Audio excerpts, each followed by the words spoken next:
I can still remember being up at the cabin and waking up to the sound of sizzling bacon and eggs and the smell of my grandma's famous blueberry muffins, which I still love to this day. At the cabin, we'd go out back and wade through the creek, run through the woods, kill rattlesnakes, and hike to the cave.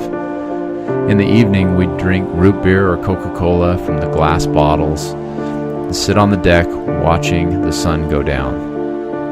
I always loved being up at the cabin with my grandparents.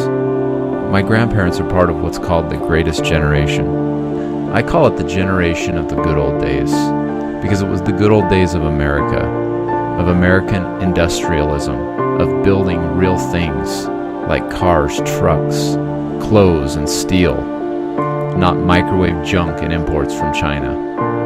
It was the good old days of real American values like honesty, integrity, and hard work, not entitlement and laziness and corruption. It was when you did a deal and you sealed it with a handshake, and your word was your bond. And it was a wonderful time of classic muscle cars, of being able to leave your doors unlocked, relax on the porch with a lemonade, or play baseball in the sandlot.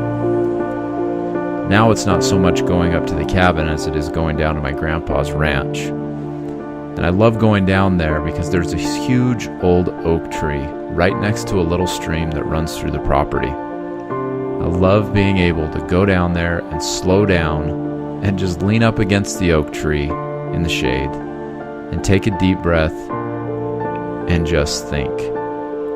Now, obviously, not all of the good old days were good.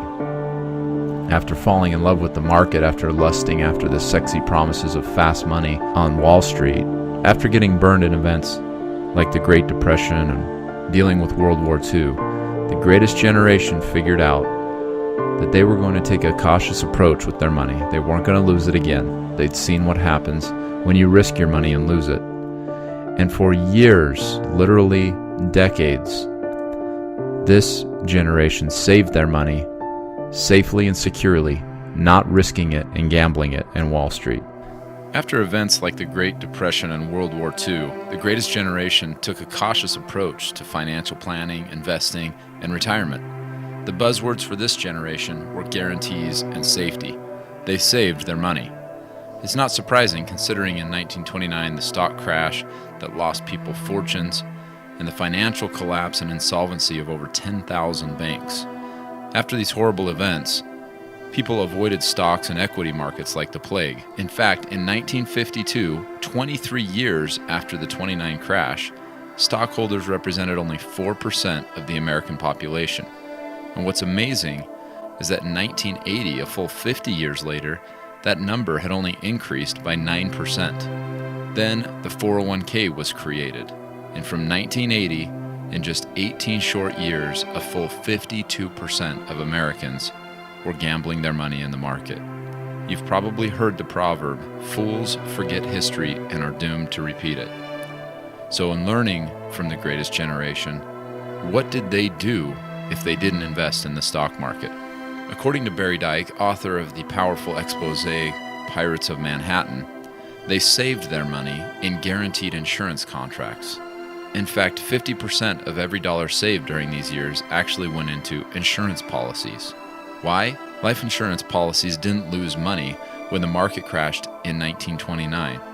They didn't lose money in 1939 when the market dropped 89%, or in 73 when the Dow dropped 45%, or 2008 when it dropped another 40%, or in 2011 when it dropped again.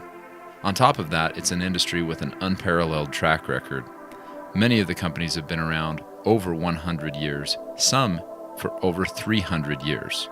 Several of these long-lasting companies insured people like Sir Isaac Newton. They declined Napoleon for life insurance twice and insured the Titanic when it sank. The terrible events of the Depression and World War II taught the greatest generation a thing or two about safety, security, guarantees, and quality.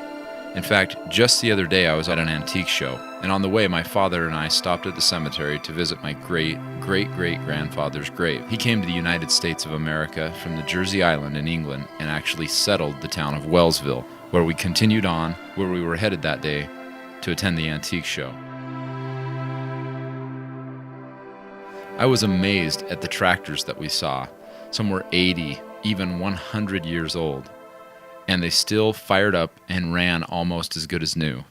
In today's microwave society, we're lucky to keep something running for a few years, let alone a decade or a century.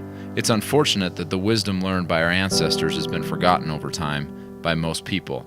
But not everybody. There are still those who value a good hard day's work, who love their family and want to keep their money safe. And they're doing it the same way it's always been done, using guaranteed insurance contracts that protect your wealth from crashes, that provide tax-free income you can count on for the rest of your life, and a retirement that's backed by real companies that have stood the test of time through world wars, recessions, and depressions. In fact, when structured properly, some of the advances made with insurance contracts have been designed specifically to use for retirement, with lower fees, lower commissions, while still growing your money 12 to even 17% every year, safely and securely. It's not Wall Street's darling. In fact, it's far from it. It's not sexy, but you know it's going to be there for you, come rain or shine.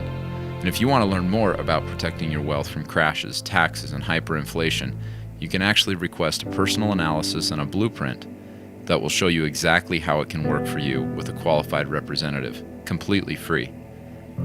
Anyone can experience the security and peace that comes from returning to what our parents and grandparents learned during the good old days. Tens of thousands of Americans are returning to those wise principles of hard work, honesty, entrepreneurship, and saving for the future. For them, the days of hot apple pie, lemonade on the porch, and happy memories that last a lifetime are still happening every day.